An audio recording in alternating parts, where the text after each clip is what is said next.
Good evening, everybody. Thank you so much for joining us and welcome to our November 14th Empowerment Congress Homelessness Working Group.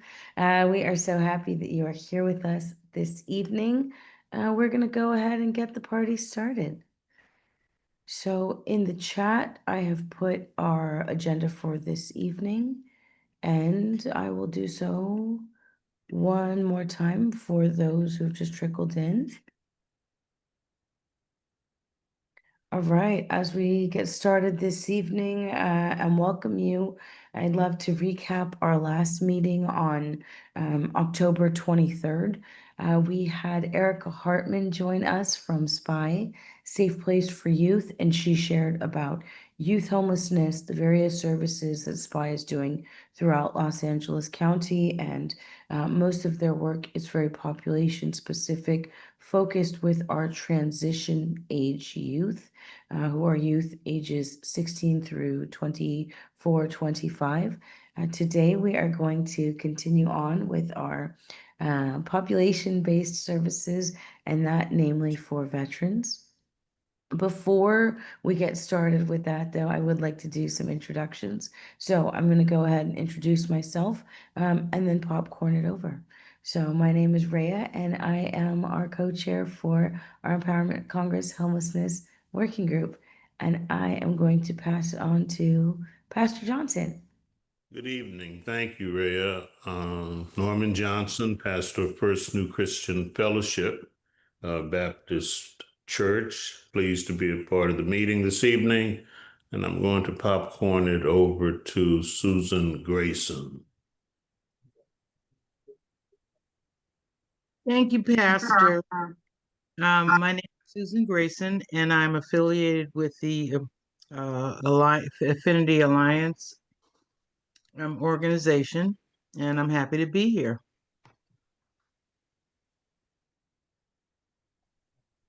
And popcorn over to Mary Jones. Good evening. Thank you, guys. Hi, I'm Mary Jones. I am a retired government employee, lifetime member of the Empowerment Congress, and I will popcorn it over to Janice Martin. Good evening, everyone. Janice Martin, Ecumenical Liaison. I will popcorn it to Elaine. Oh, did you already go? Let's go with Helena Williams. No, she went already. Am I not paying attention? Wesley Smith. Yes, hello.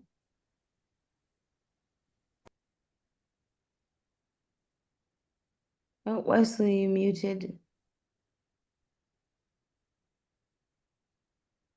Opening. Folks would like. I see you, but I don't hear you.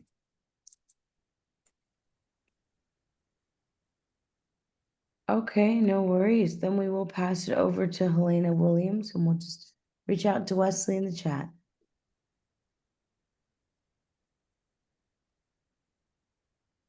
Hi, I'm Helena Williams, and I am from Lincoln Memorial United Church of Christ, but also chairperson for the Galen and Kathy Reaver Center for Community Empowerment. Wow. I'll popcorn it over to Carl Rashad. Carl Rashad, I'm an international longshore warehouse worker on the legislative side, and here at Empowerment for the past couple of years now. Thank you. Thank you, Carl. And who would you like to pass it on to? Wow, that's a good question. Why don't you do the honors? All right, thank you. We will pass it on to Ilahe Amani. Oh,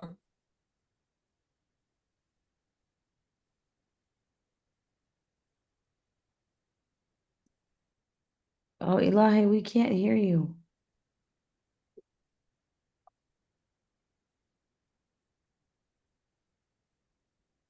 Okay, we will pass it on to Reverend Mosley.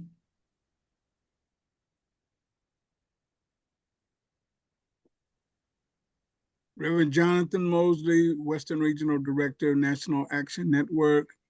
And we'll pass it over to Dr. Mark Ridley Thomas. Thank you very much, Pastor Mosley. Mark Ridley Thomas here, founder Empowerment Congress. Delighted to welcome you all to tonight's conversation, which promises to be informative. And we thank our co-chair for her leadership. Back to you, Madam Co-Chair. Thank you so much, Supervisor, and thank you for that kind compliment. We will pass it on to Amiyoko A. Shabazz. Good evening, everyone. My name is Amiyoko A. Shabazz. I am affiliated with Days of Dialogue, and I have a background of housing justice and wellness. Thank you, Amiyoko. You can take the honors and pass it. Oh, thank you. I'll pass it on to Audrey, please. Hi, I'm Audrey, also facilitator with Days of Dialogue, and I have no idea who has gone and who hasn't since I came in late. So you get to do the honors again. Thank you. All right, I'll pass it on to, thank you, Audrey. Thank you for joining us. I'll pass it on to Nia Aaron. Hello, hope everyone can hear me. My name is Nia. I'm administrative assistant to Mrs. Avis Ridley Thomas, and this is my very first Empowerment Congress meeting, and I'm happy to be here. Woohoo! Thank you for joining us, Nia. Thank you, thank you. Yeah, of course, welcome. We will pass it on to Paul and then J.M. Salas. Good evening. Paul Turner here with the Corporation for Supportive Housing. Turner. How are you? Good. I'm sorry. I heard you, but I couldn't, I couldn't introduce myself when you called me. My name is Elahi Amani. I am a mediator working with Mediators Beyond Borders and National Association of Community Mediation on the board, and also Days of Dialogue and Affinity. Thank you. Thank you, Elahi. And J.M. Sales Salas. Sorry if I'm butchering your last name, which I probably am. Yes, you did, but it's Sorry. okay. My name is Jay Sales. I am a semi-retired real estate professional. I currently volunteer and community advocate for LA County SPA 6 area and beyond. And I'm also currently vice chair for LA Care Healthcare. And it is sales, like real estate. And that Thank is my you. father's name. Got it. Well, thank you so much for correcting me. I appreciate it. No All problem. right. And thank you for joining us. I Thank believe you. everybody's, sorry? I said thank you. Thank you. All right. And I am going to pass it on to Jim Zenner to introduce himself. Hey, good evening, everybody. Jim Zenner. I'm the director of LA County Department of Military Veteran Affairs, and pleased to be with you tonight. Thank you so much, Jim. Happy belated Veterans Day. Thank you for your service, and we are so excited to hear from you this evening. Before we jump into that, I would like to pass it over to Supervisor MRT just to share a little bit with us about my favorite homelessness publication, Praxis, please. Thank you very much, Madam Chair. We continue to fulfill our commitment to our mantra, which is to educate, engage, and empower. So our commitment and priority addressing the homeless crisis in our communities is made manifest by the work we're doing with the working group and having these presentations every other week. It's being made manifest through the work that we do with Days of Dialogue in a variety of communities, and through Praxis, which is a newsletter that we have established for the purpose of keeping people abreast of articles, all things homelessness. We are approximately 3 years in with Praxis. Shout out to Janice Faye Martin for her lift in causing it to happen for the first 2.5 years, and her co captain in that pursuit was Vincent Harris, and we thank him as well. We want everyone to be a recipient of this newsletter. It's broken down in the following way. We look at federal, state, and local news articles. This is an aggregation of articles pertaining to homelessness. We begin with a header this week that I think may make sense to a number of people. Can you rely on some $750 per month to help address the crisis of housing if you are homeless? Provocative question as we begin the discussion in Praxis. And when you look at the range of articles in terms of USDA reversing course on SNAP, full article on there, several articles on SNAP. Why? Because it's a question of food insecurity, obviously a fundamental element of homelessness. And then we move beyond the federal scene, although there's a lot to be discussed at that level, and to look somewhat carefully at what's going on in the state on the housing vacancy rate in the state of California, and how the banks play a role in that. I think you'll have an interesting time reading that the shifts in the dynamic relationship of how the state is choosing to address homelessness and the funding scenarios that attach to that. Another article that addresses it, and at the local level, how it impacts in terms of SNAP here in LA County.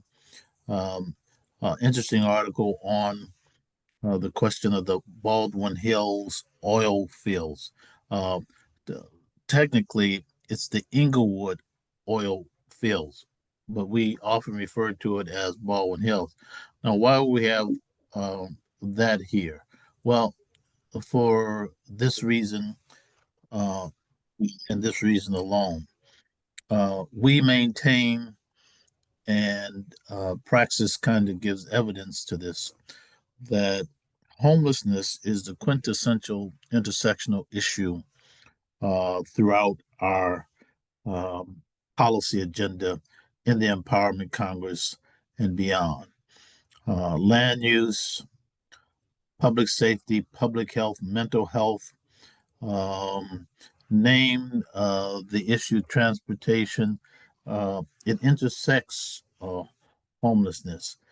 This is a land use issue when we talk about the oil field. And the question is when the oil rigs are shut down, which is projected in the near term.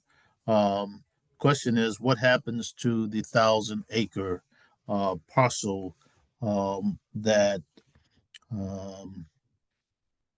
will be in need of no doubt substantial remediation but what does the development scenarios look like? One of them happens to be housing.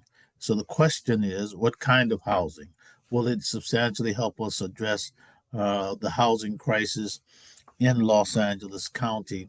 Um, and as some of you already know, uh, 500,000 units short of what's needed to satisfy the population in LA County. So we placed this article before you for that reason. Um, the mayor reverses the issue on, that is, lifts the state of emergency on homelessness. Interesting article. It highlights the difference of opinion in terms of executive power, that is, the mayor's authority and power, and legislative power, that is, the city council.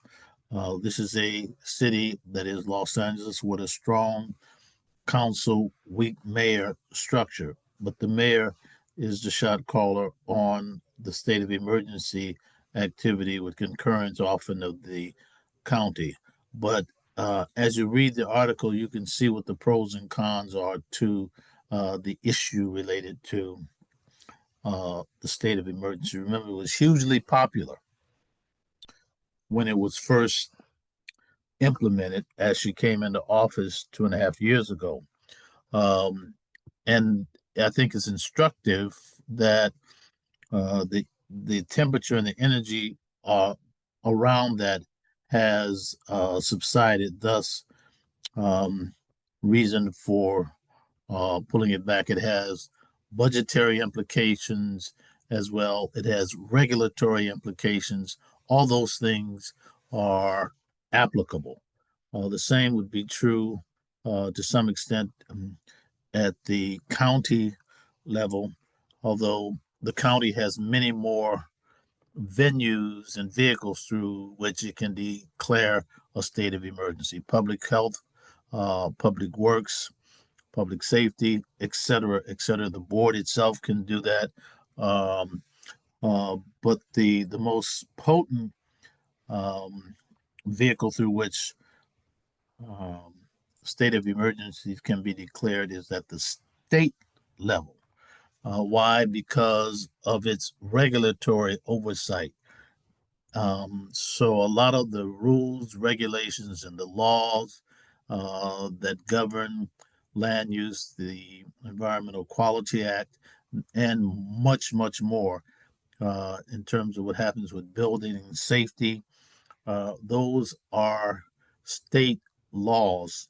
Therefore, relaxation, state of emergency comes through most potently at the state level, in addition to issues related to um, the state division of the National Guard and a range of other things. We went through this in a substantial way um, when I served on the board for the purposes of saying, if this is important, you will declare a state of emergency.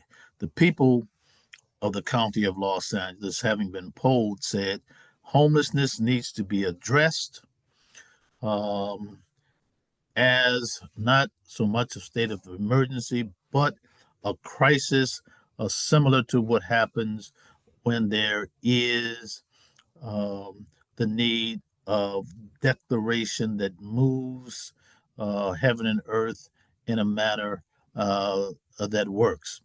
And so, Red Cross type of mode. The people of the county were ready to do that much more readily than the legislators, the media editorial from the LA Times editorialized against it. But I can tell you the polling was very, very different. So, Madam Chair, that's the extent of what I want to say. This is just a quick overview of what's in praxis uh, uh, this week. The edition that just came out yesterday, another one will come out in 2 weeks. We encourage you to pay close attention because there's a lot to know and learn in this publication. We thank you. Thank you so much for those remarks, Supervisor. I agree. Praxis is, I mean, if it isn't yet, I promise you it will be your favorite publication on all things homelessness. So thank you for that synthesis, Supervisor, and for your vision on helping us to bring it to fruition. Yep. If you would like to join Praxis or subscribe to Praxis and you have not yet, please feel free to put your email in the chat and we'll make sure that you receive it. As we think about praxis, we think about this crisis before us. But I feel that this evening from our speaker, we'll receive some positive news about how we are addressing our moral crisis of homelessness. Namely, as you all know, earlier this week, Tuesday was Veterans Day. And so we thank everyone who served. And I think it's really important that we talk about veterans and veterans homelessness in Los Angeles County. I am very excited that our speaker for today is Mr. Jim Zenner. I am grateful to call Jim a friend, and before I pass it off to him, I really just want to brag about Jim for a little bit because you cannot talk about veteran services in LA, the impact of these services and services at large without mentioning Jim Zenner's name. So currently, Jim is the director for the military Department of Military and Veteran Affairs in Los Angeles County. Prior to that, Jim has a long history of service to the veteran space, and that is all the way from our LA County Department of Mental Health, with all the work that he has done there for veterans and Angelinos at large. That is also at the VA in and of itself. That is with CalVet for our state. That is with everything that Jim has done to ensure and support and grow the Los Angeles Veterans Collaborative, as well as Jim also led the Cohen Clinic at USC. Most recently, I think, and Jim, feel free to correct me if I'm wrong, but one of the other major things that Jim has done, and this really speaks to our veteran services and potentially addressing veterans homelessness, is the Veterans Peer Access Network.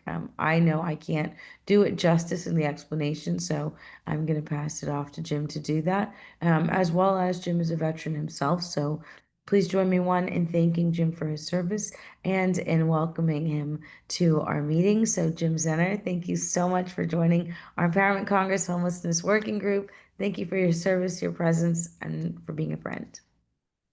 Hey, thank you very Jenner much. in the house. Thank you, Rhea, and good to see you, Supervisor Mark Ridley Thomas. I owe you for bringing me into the county in 2018 when you issued that board motion around Veteran Peer Access Network and getting that off the ground. So I'd never thought I was going to find a job that I enjoyed more than my very first job running the Hollywood Veterans Center in Hollywood for our veterans that are returning from Iraq and Afghanistan. But since being director of military veteran affairs and running Veteran Peer Access Network, I can say I now have a new favorite job. So thank you very much, and good to see you, sir. And Ray, Thank you. always a pleasure. And appreciate all the work that you've done, Ray, at the LA Veteran Collaborative, running the homeless and housing working group for several years, and to all the fellow veterans on the call. Happy belated Veterans Day, and for any Marines, if there's any Marines in here, happy 250th birthday on Monday. They say no greater friend, no worse enemy. And I agree with that, knowing many of you out in the community. So today I'll be talking to you about VPAN and also talking about the state of homelessness for veterans in LA County, because like Ray was saying, there's some really good news to share, a lot of hard work, a lot of investment, not just by the VA, but also by the county over the last several years, which have led to a pretty drastic decrease in veteran homelessness, thankfully. And I will go ahead and pull up my screen here. Hopefully I can figure out technology here. Can everybody see the slides? Yeah. Yes, thanks. Wonderful. So I'll go over the Veteran Peer Access Network, and I'm just going to throw in a lot of extra information as we go along here. So what the Veteran Peer Access Network is, so I mentioned the board motion in 2018 led to a couple other board motions. The last one before we got VPAN off the ground was in 2019. And then we actually got VPAN off the ground mid 2020 and, right in time for COVID. And obviously, we had a lot of older adults that were isolated. I had friends that work in the suicide prevention program over at the West LA VA. They spoke a lot about how heartbreaking it was to get a lot of phone calls from our older veterans that they weren't necessarily suicidal, but their home health aides, everybody that would provide services in home, no longer were able to do so. So VPAN was coming out just in time to start working with our VA partners to get out and break that social isolation and bring services to them. So the VPAN is the first ever peer-driven support network at the county level serving veterans and their families. If you look across the United States, other states have peer programs. So Arizona has a peer program of about 40 peers statewide. The Texas peer network is about 53. So we actually developed a program that had mental health employees in the county and community-based organization peers that numbered around 80 or 90. So no county, no local government has ever invested in a peer network like LA County. And again, thanks to the leadership by Supervisor Mark Ridley Thomas. I think Supervisor Barger was the co-author in that one. Yep. And that's what made this happen. And so I just tell you today, I get to go around. I get to go to Sacramento. I get to go to DC and talk about the work that we're doing in LA County to drive change across the country. And it started here in Los Angeles County. And so through VPN, veterans are connected to resources. We do a lot of education. There's a lot of, because veterans include multiple layers of government, there's just a lot of education that goes on. So we educate around the state benefits. We educate around the VA benefits. We educate around how we can help veterans get eligible for VA benefits if they're not eligible. About 15% of our veterans in LA County are not eligible for VA healthcare. And so it really creates this very complex web of how do I get services if I'm in need?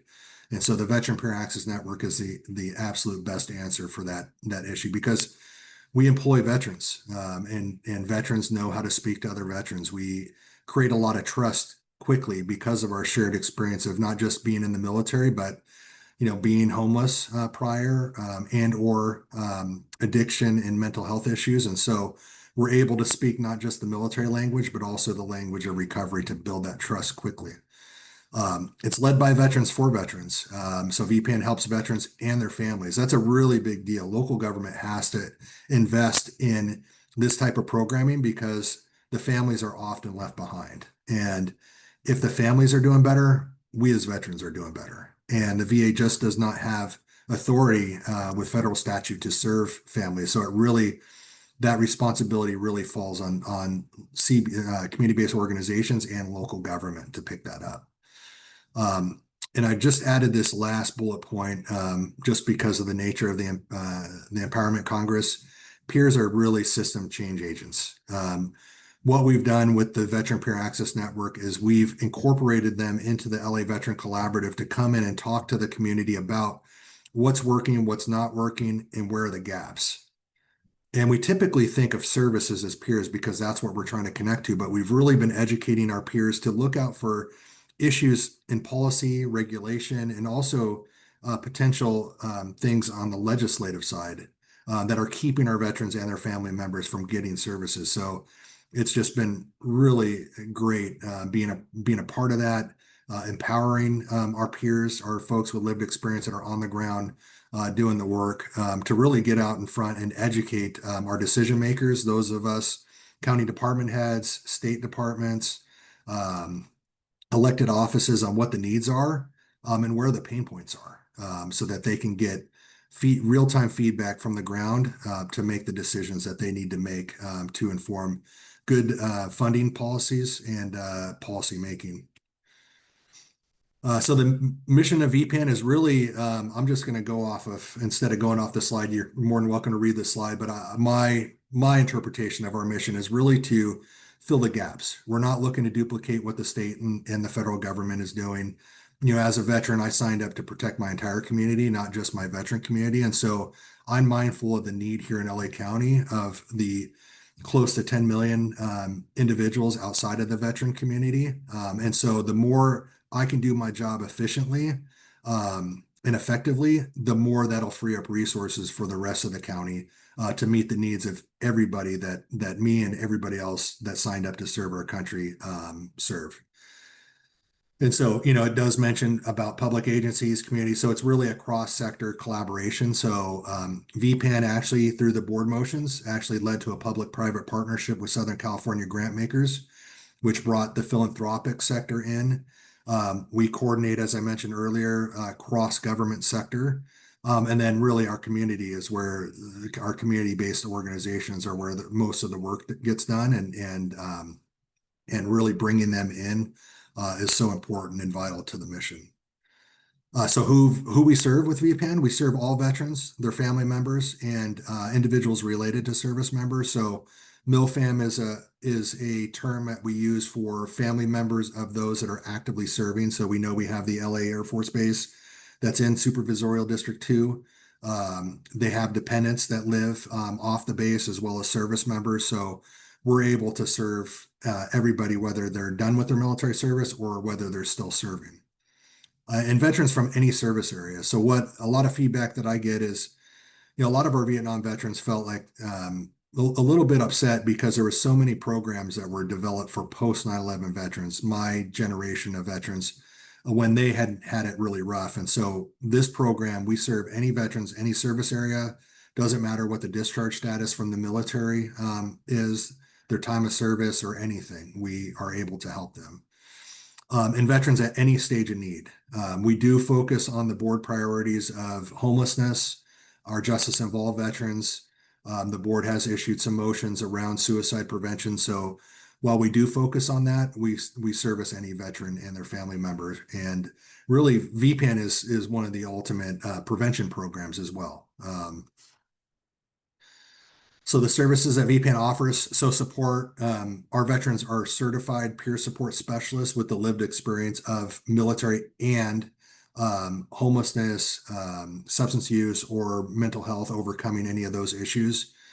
So we're able to normalize a lot for the veterans that we're talking to, whether it's symptoms related to post-traumatic stress or whether it's a problematic relationship with opioids or alcohol.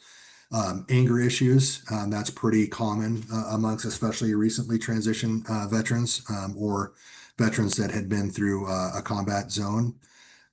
So we're able to really kind of, relate and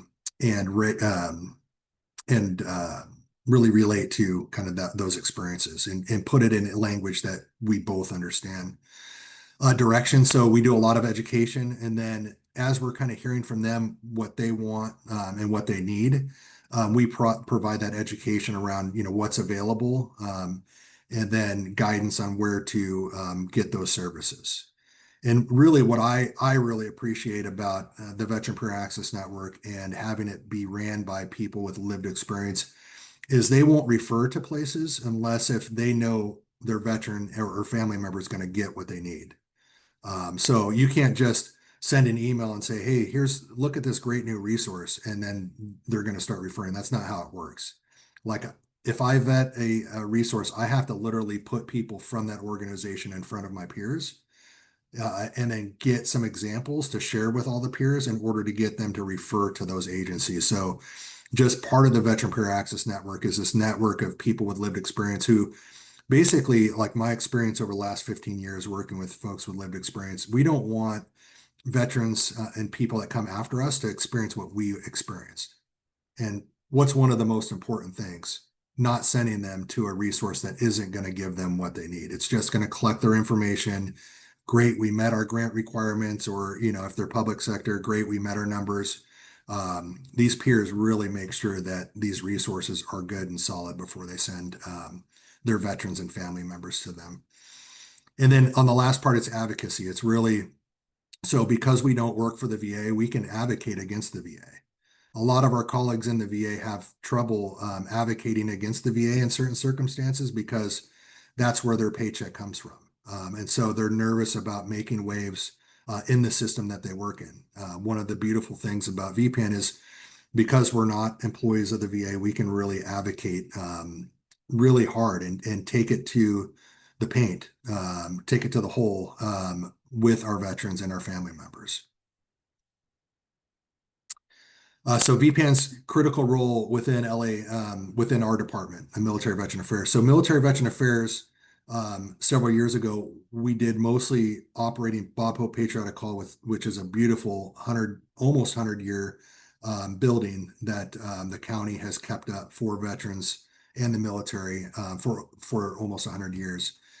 And the rest of our staff mostly did benefit advocacy. So connecting veterans and their family members to federal and state benefits that could be in the form of compensation, monetary compensation, tax-free.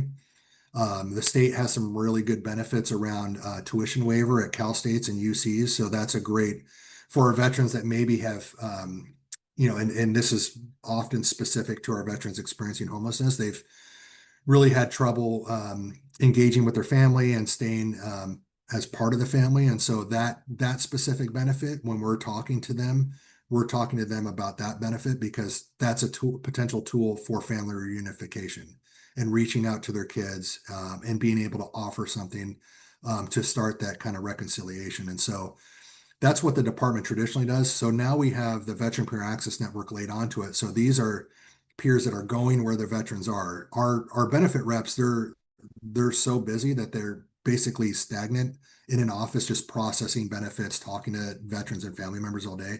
Now we have this team of peers out in the community, finding the veterans where they're at.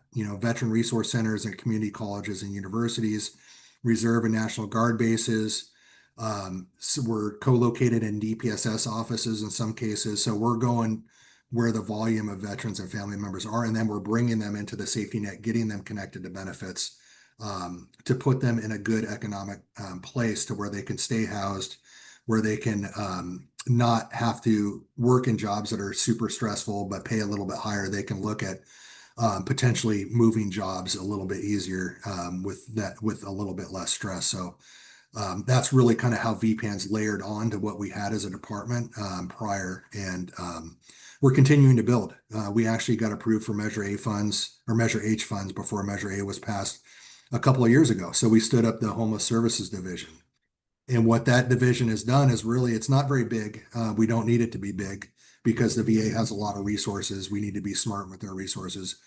But we hired a team of housing matchers to work and really kind of combine what we have as a county and the resources with the various departments. So Department of Mental Health, Housing for Health with DHS, and make sure that county is showing up as a good partner to the VA. And then also, getting the VA to understand kind of what we have as a county system so that we can work more closely together. And what that really led to is an opening to have a conversation with the VA around creating what's called the One Team. So, I was asking the VA, like, hey, look, the county's looking to make some moves on the homeless side. Would you be willing to kind of weigh in on some of these points that I'm going back and forth with the board on? And they said, absolutely, but we're going to ask us something of you. And being a veteran, we're just born to be of service, much like folks that are on this call. And so, of course, yeah, whatever you need. And they pitched me on this idea called One Team. And they're like, Jim, there's a lot of silos that are keeping veterans from getting housed. And I'm like, absolutely. We really need to change the culture in the homeless provider realm to be more inclusive and more one team and not, oh, well, my mission takes me to this point and then you need to take over. And then the finger pointing starts. We need to tear that down as well. And I'm like, absolutely. And so as I was hearing them describe their concept of One Team, I was like, well, that's kind of like when I was in the military. It didn't matter when things went down, like we were all one team. We were all part of the US military and we took care of whatever we had to take care of. And it sounds like the VA figured out that that's the culture change that we need in order to end veteran homelessness in LA County. And I couldn't be any more on board with that. And so they asked me to be a co-chair, and really my role has been bringing crucial county departments into that collaboration to make sure that all the needs are met. So on the West LA campus, I'm sure this group's heard a lot about the housing that's being built out there. The VA, again, is good with veterans, but there's family members that are being housed out there. So there's a lot of critical resources that the county needs to be providing to those family members that are on that campus, getting them enrolled in Medi-Cal, getting them jobs through AJCC. We've been working on starting an AJCC substation or sub office out there on the VA campus to specifically help those family members get employed, because it's really hard to live as a sole income household in LA and quite honestly, a lot of places in the US these days. So we've really been kind of focusing on bridging that gap. But as a result of one team, we've seen 42.5% more placements into permanent supportive housing. And that's because, we're working together. We're not duplicating services because we tore those silos down. We built a charter together of how we're going to operate as a team. We put together a mission statement, values that we all kind of collectively wanted to bring to the work. And last year we saw a 22.9% decrease in homelessness in the point in time count. This year we saw a 2% increase, but to be honest, what we're seeing is we need to really evaluate the way the point in time count is done. In conversations with USC, who's contracted through LASA, all of us providers are saying there's no way we increased placements into housing by almost 50%. How is it going up? The inflow isn't that high. And so we're in conversations with LASA, with USC, to really take a look at how do we reevaluate how we calculate the point in time count. So I'm really excited that we're going to get a more accurate algorithm in the coming years to get a number that's closer to reality, in my opinion. We do have the by name list. So this is a list that the VA, LASA, and Department of Military Veteran Affairs keeps. And that list is at 1,573 as of about a month ago.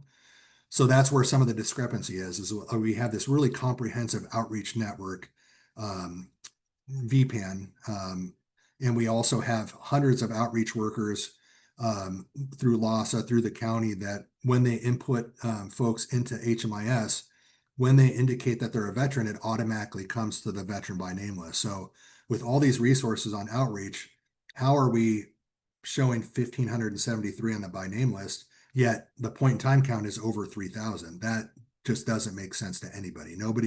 You ask anybody to make that make sense, and nobody has been able to make that make sense to me. So we're really kind of looking at reevaluating that piece. These are some links.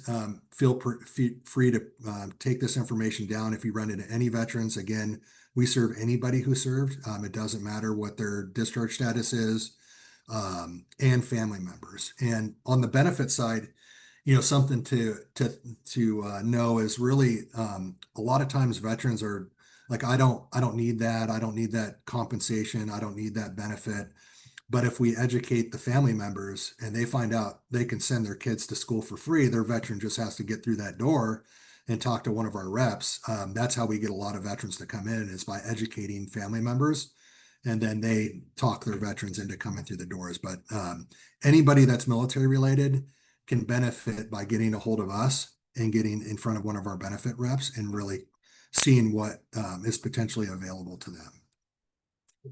And Rhea, I don't know how I am on time, but happy to stop here. You're totally good. Okay, great. Yeah. Happy to open it up for any questions or comments or any feedback if anybody has interacted with our department. Thank you. Thank you so much, Jim. Wow.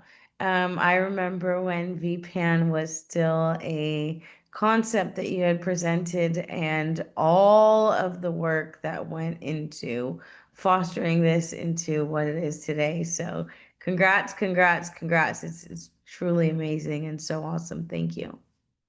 So, does anybody have any questions for Jim?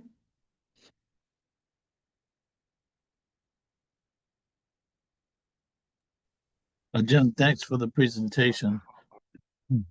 A couple of questions. One pertaining to the status of the Veterans Village. in West Los Angeles, proximate to UCLA, etc. If you could bring us up to speed on that, that would be good. And secondly, um, the controversy that continues to swirl around the homeless count. Long-standing questions as to its credibility, its reliability, et cetera, et cetera. It seems to me that those concerns persist, if I'm hearing you correctly. My own view is that that's very problematic because what homelessness suffers from now is full embrace as to the credibility of the claims that it's decreasing, et cetera, et cetera. And so when the preeminent data is being questioned and debated in such a fundamental way, my question would be, what does that do overall to the advocacy that's so fundamentally necessary in order to build people's confidence around the use of LaCasa's work, around Lossa's work, around the work of the new county department, around the work that the new city department, if it should ever be launched. So it'd be useful for you to um, address that in your own way, because I think it's important to those of us who are advocates, policymakers, service providers, etc. Yeah, two really good questions. So on the West LA campus, we are at the point where there's 700 permanent supportive housing units built. I think when I first joined the county in 2018, we had 55. So that's a net gain of about 650 units. There is currently plans with Master Plan 2022 to get up to 1,200. However, there is a court decision pending with the Ninth Circuit Court to increase it by an additional 1,800 to 3,000. Right. And then for the group's awareness, there's an executive order from the current administration to add an additional 3,000 onto that to bring it to 6,000. The most recent article that I saw in the news that came out was the first inkling of the report back on the executive order on the plan that should be presented to the president and the secretary of the VA around that plan. And it was very minimal. It really didn't have any substance. It didn't really make sense. It wasn't a plan. It was just a drawing where buildings could potentially be put, and that's it. So there's still a lot of information missing on how the executive order is going to be carried out. What I would say is, my biggest concern is in the executive order, they talk about shipping veterans experiencing homelessness from across the country to LA. From a service provider who loves veterans, I would love to work with 6,000 veterans. But my biggest concern is the pricing, the price to live here, the social upending that they would experience, like coming from Tennessee, coming from New York, coming from we just know isolation will drive veterans back to homelessness and lead to problems. And the focus on the executive order seems to be getting back to work. And so you come to LA, you get housing, you get back to work, unless if your job allows you to telework 100%. How's that going to work when you move back to your near your family or near your social network, things like that. So that's really concerning on my end, just seeing kind of that piece and not really seeing the plan on how they plan to make that executive order come to light. The other concern is really we don't need 6,000 units of permanent supportive housing unless if we're going to start housing non-veterans on the campus, because our by name list is only 1,573. Looking at some of the calculations that USC did, 20% of the veterans that were verified that the surveyors ran into were not on the by name list. So if you add 20% to that 1,573, which is, if I was put in charge, how I would calculate the real number, that would put us at 1,966 veterans experiencing homelessness, which I believe is a lot more accurate count. We know that those 1,966 veterans don't want to all live on West LA campus. They have families across the county. They're going to school at different places of the county. We know a lot of our student veterans are experiencing homelessness and living in their cars and pushing forward to get their degrees while making it work from their vehicles. And so that just doesn't make sense is to add 3,000, let alone 6,000 permanent supportive housing units. What would make sense to me is really diversifying the types of units. So having some student housing there. Our VA workers on that campus, a lot of them are GS5s, GS6, GS7s, meaning they're only making 50,000 a year, 40,000 a year, maybe 60,000 a year. A lot of them are veterans. And a lot of them are Black and brown veterans, and they're having to travel 2.5 hours to work and then from work. How's that quality of living? That's not a very good quality of living. So why aren't we looking for workforce housing opportunities on that 388 acres to diversify the housing? And then also just my experience working in homelessness, if we just had permanent supportive housing on that campus, there's not an example to look up to. If we had student veterans on that campus interacting with the veterans that are getting off the street for after 10 or 15 years, like interacting with student veterans or workforce housing veterans that are now federal employees, like they're seeing the possibility. Yeah. I keep on this track. I too can become a VA employee. That was one of my favorite things about being a VA employee is being able to show my badge and like, look, I'm a veteran too. I was sleeping out of my car. I was in a transitional program and I got hired. You can do it too. So those are kind of, the latest information and kind of my personal opinions on the campus and some of the concerns that we're currently monitoring out of my department. To the second point, the credibility, absolutely. Like I'm really, really concerned about that because this current administration is looking for any excuse to poke a hole in anything that we're producing, and then using that to justify, reducing our funding, through USDA. We're talking a lot about that in county leadership around, food insecurity, things like that. And then the reduction in Medi-Cal funding that, is going to dramatically impact our aging veterans who need that additional home health support. A lot of the the assisted living options for veterans are not really good. We have some good CalVet homes that the state provides, but here locally, what the VA provides are really, I personally would not refer my father to any of those places. And so, with the reduction in Medi-Cal and the lack of options for veterans outside the VA for older veterans, that's a really big concern on my point as well. So that goes back to the credibility.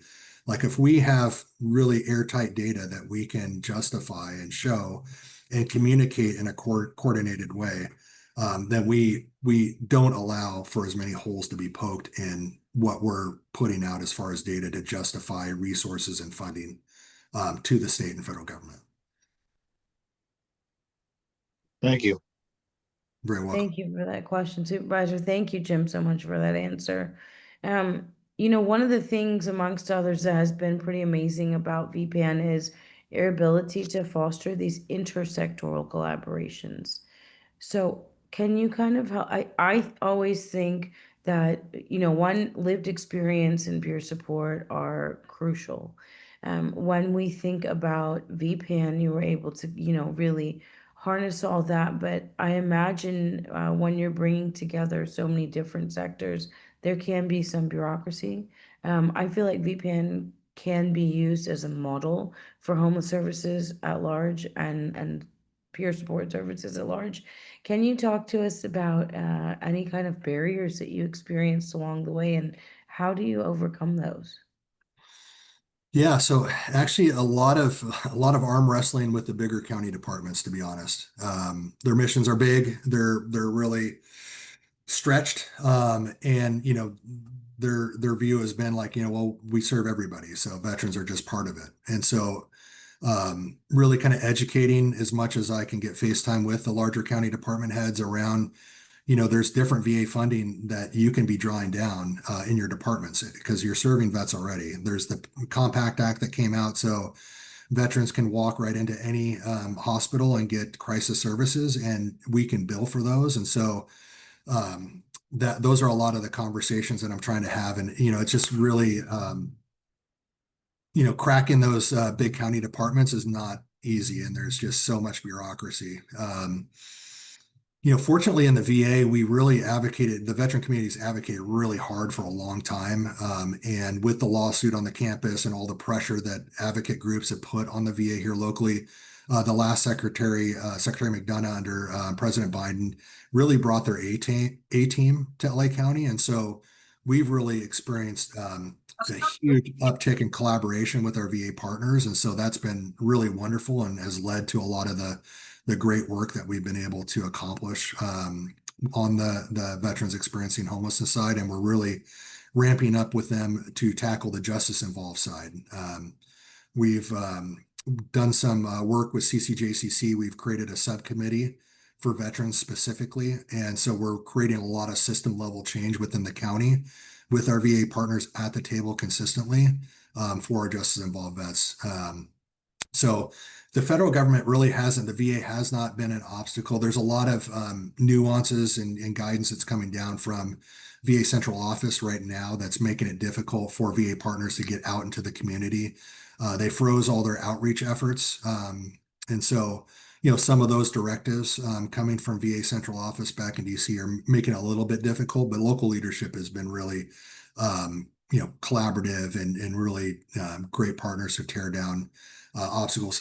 Calvet, actually, our relationship with Calvet has been improving quite a bit.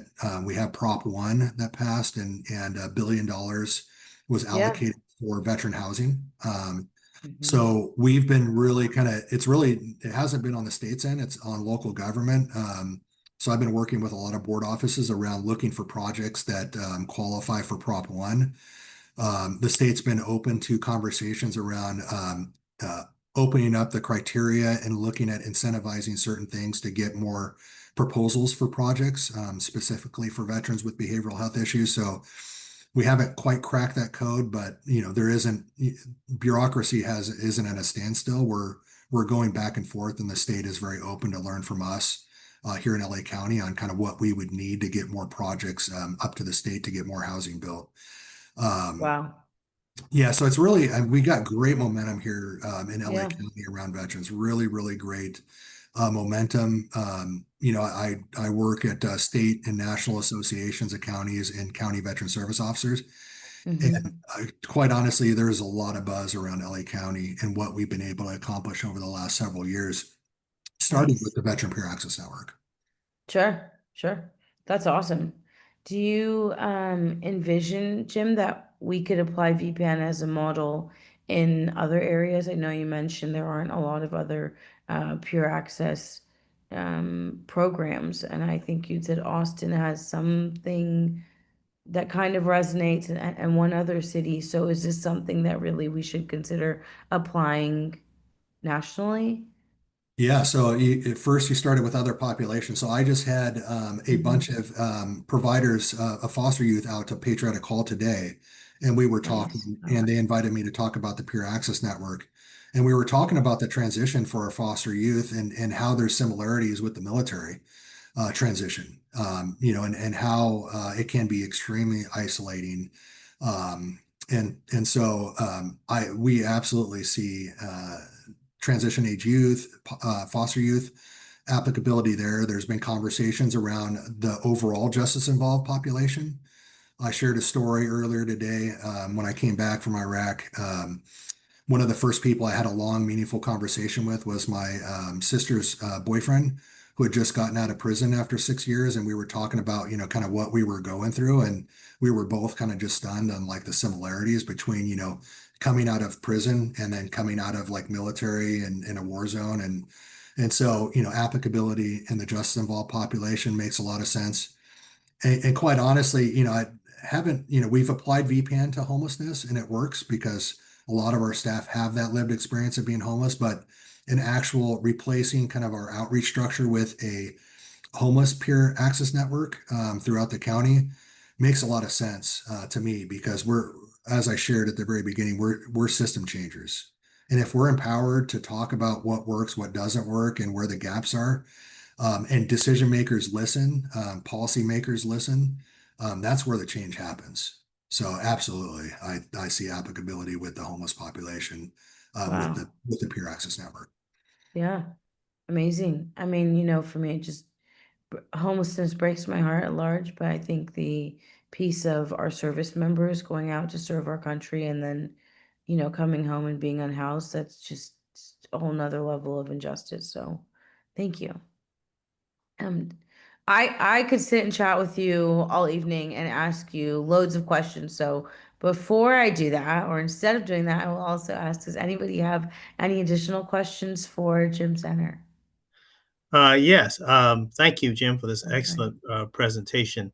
Um, you were mentioning some of the permanent supportive housing units at the VA campus, and of course, that means that there needs to be wraparound services. And I know I wanted to give a plug too for next week. There's going to be a town hall meeting with the new county department on housing and homelessness services regarding the cuts. How is that going to affect you? And does the are you looking at involving housing first principles beyond what's mandated by the state and looking at the model, not just the approach of housing first when it comes to putting veterans in permanent supportive housing? Yeah, great question. Yeah, the services is, as you know, is really important, even beyond the services, because the VA is invested in building the housing. They are invested in providing the services, whether they contract it out or do it themselves. The biggest piece that we've advocates have really been talking about is really the building the sense of a community, right? Everybody needs a sense of purpose and meaning. For veterans, it's really, really important because we have an example of, when we served in the military, we were super effective. We felt like we dedicate our life to something much bigger than us. And so we're really focusing on how do we build a community where, there's workforce development pieces. So like the garden, how do we train veterans that want to get into agriculture? How do we create more pathways into employment in the VA, things like that? And so that's really been the big piece. Housing first principles. We know there's a lot of kind of, trying to tear that down through the executive order that came out and other pieces. And quite honestly, you can't get rid of housing first. You'll ruin kind of what we've built. Should we look at diversifying outside of permanent supportive housing first only principles? In my opinion, yeah, because we need those examples of veterans that are further along in their recovery to be an example for those that are being housed that need that housing first approach, and that level of support for something to inspire to. And I base that off my experience early on in my career. I took a traditional VA program that was abstinence-based, so like where they expected you to kick somebody out if they tested positive for drugs or alcohol, and I knew that wouldn't work, and I knew I had the flexibility. And so what I did is created a program to where going back to school, going back to work was the first and foremost important thing, because a lot of the younger vets coming back, some of them saw that, oh, I can get 100% service connected with the VA, and then I'll just live the rest of my life on disability. And so I had to figure out a way to create a culture within that program to inspire veterans to go back to work, go back to school, find that sense of meaning and purpose, because I knew getting that benefit and having that be like the end goal would lead to a lot of substance abuse, a lot of problems in their lives, and just a low quality of life. And so Mhm. that's why I kind of see, we can't abandon the housing first principles and the 1,200 units of permanent supportive housing wrapped around that housing first, but we also need to look at other housing interventions to create that environment of there is upward mobility. You can do more. And having veterans in permanent supportive housing, seeing some of their fellow veterans move into the workforce housing because they got a job at the VA or go back to school and get into that student housing. So hopefully I answered your question, Paul. Yeah, no, that's great because we have a housing first sharing exchange that's made up of people with lived experience that's having a number of community dialogues around town. So we'll try to connect with you to make sure we have your veteran perspective on that as well. Great. Awesome. Appreciate that, Paul. Thank you. I think, Jim, we have time for one more question. So if that's okay, I'm going to pass it on to Bishop Byron. Yes, good afternoon, Jim. Great presentation. I was happy when you mentioned the commonality of veterans coming back home from war and individuals coming back from incarceration with PTSD. Um, as from an advocacy point of view, what is being done to make sure that when military veterans not only have come back from war, but also come back from incarceration, has incorporated dealing with the PTSD as a form of their probation and parole process? Yeah, I'm sorry. I think I missed the question there, sir. Yeah, when it comes to military veterans, you mentioned the intersection between military veterans coming back home from war with PTSD and individuals coming back home after incarceration with PTSD.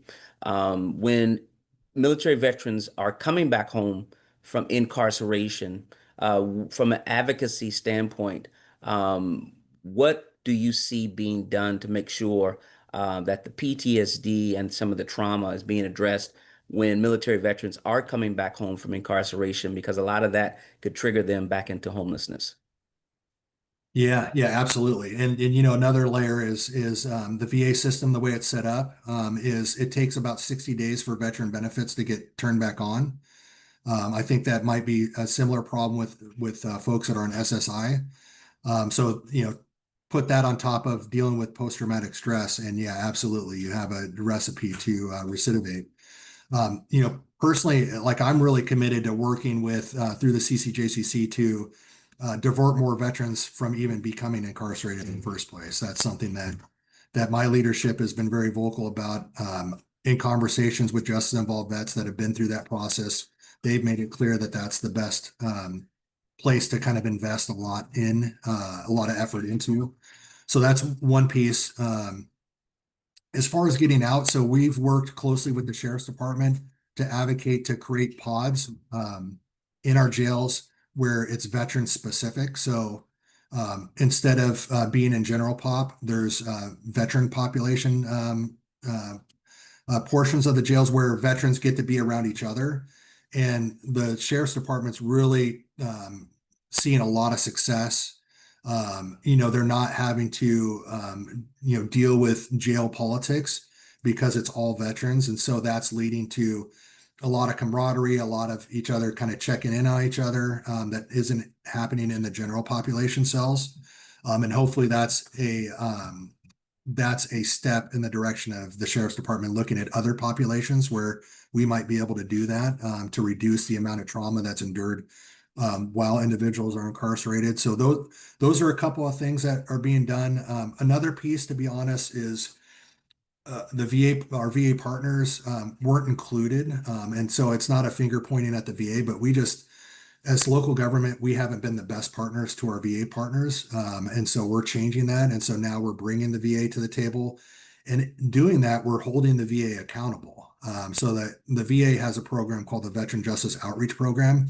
They're supposed to be going to the jails. They're supposed to be answering all the calls from public defenders, alternate public defender's office.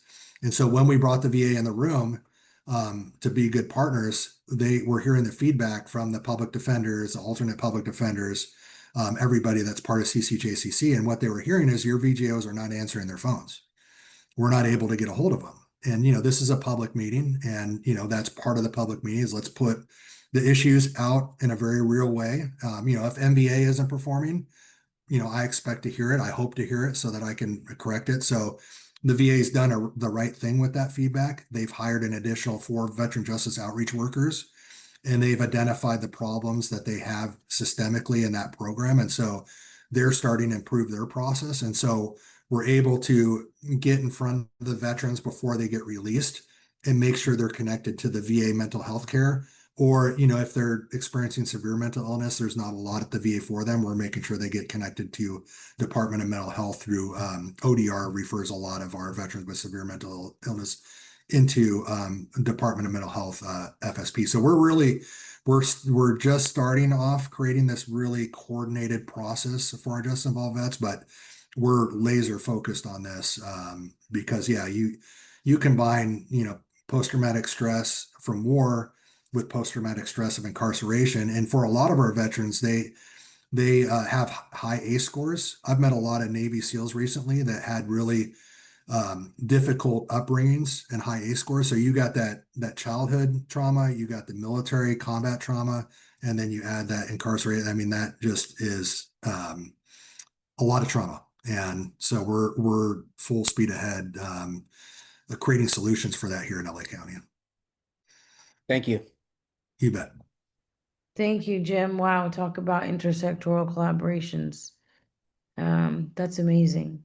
Thank you. Thank you again for joining us. Oh, Audrey, sorry, did you have a question? Just the last thing you were saying about the high A score, is that what you said? What is that? That's adverse childhood experiences. So that's our foster youth, they have high ACE scores because they have a lot of adverse experiences, or children that grow up in homes where there's an alcoholic parent, or a parent that's using drugs, that tends to increase high ACE scores. So it's just adverse, difficult childhood experiences that is measured through a screening tool that mental health professionals can use. And there's a way to separate that from the trauma of war when the veterans come back from deployment? So that's a great question. And so that's it's a deep clinical question. So there's simple PTSD and there's complex PTSD. Simple is when there's like one incident, like a very severe car accident where maybe your passenger passed away and you barely survived, and that's an example of a simple trauma. Any more than one, it becomes what's classified as complex. And complex, you can have complex wartime PTSD. You can have complex childhood. Usually childhood trauma is complex because it's not just a one experience. And then incarcerated is generally complex post-traumatic stress. But when you're treating a complex post-traumatic stress, it's there's modalities for different types of trauma that have better outcomes. So generally in those situations, you'll try, like, if I'm treating somebody and their biggest pressing issue is a trauma related around incarceration, not so much their military or their childhood, we would start with modalities that are effective in treating the incarcerated post-traumatic stress. And if that tends to be less of an issue, but now maybe the childhood stuff is popping up, we would look at trying a modality specific that's effective to childhood trauma. But it adds definite layers of complexity to treatment, and obviously it takes a longer treatment plan to fully treat that trauma. Thank you very much for the clarifications. I appreciate it. You bet. Thank you, Audrey. Jim, thank you again. I don't know if everybody knows this, but Jim stepped away from an event tonight to be able to join our meeting. So I just want to extend that extra level of gratitude. And it's also been so special to see this full circle moment with Jim and Supervisor MRT. So that's been really great. I think Supervisor MRT, I'll pass it off to you. But Jim, thank you, thank you, thank you so much. On behalf of the Empowerment Congress and the Working Committee on Homelessness, our co-chair, Rhea Mack, and all of those who have been at rapt attention tonight, Jim, we thank you for your presentation. Your insights have been enlightening, to say the least. Your candor, refreshing. It seems to me that the opportunity will present itself to invite you back for deepening and expanding this conversation. And your permission will make this recording available to those who are in receipt of praxis. Some nearly 5,000 people, advocates, activists, policymakers, service providers, and more. And so you've done a tremendous job to educate, engage, and empower. Therefore, you are now conscripted as an honorary member of the Empowerment Congress. Thank you very much, sir. Anytime you or Rhea call me, I will be back out. Indeed. Yeah, that means the world. Thank you so much. I'm grateful to also call you a friend. So Thank you. thank you. Thank you again for joining us. I think that is going to wrap up our meeting for tonight. And Jim, thank you for your service as well. So, My pleasure. thank you. Good And your meeting. continued service. Pardon? Good meeting. Right? Thank you so much, everyone. We, with that, we will conclude this evening's meeting. Due to the holidays, we have one meeting this month and one meeting in December. As of January, starting in January, we will resume with our bi-monthly, which confuses me sometimes, our twice monthly meetings on the second and fourth Thursday of every month. So our next meeting, though, will now be next month on Thursday, December 11th. So we look forward to seeing you then, and thank you again. Please pay attention to the town hall next week on Yes, sir. November 20th. Okay, sounds good. Thank you. CSH in the house, and we're here for it. Thank you. Indeed. Thank you, Paul. I'll see All you, right. Luca. Greetings to you as well. Greetings. Everyone Yes. stay God safe. bless. Thank you, everyone. Happy holidays. Yes, of course.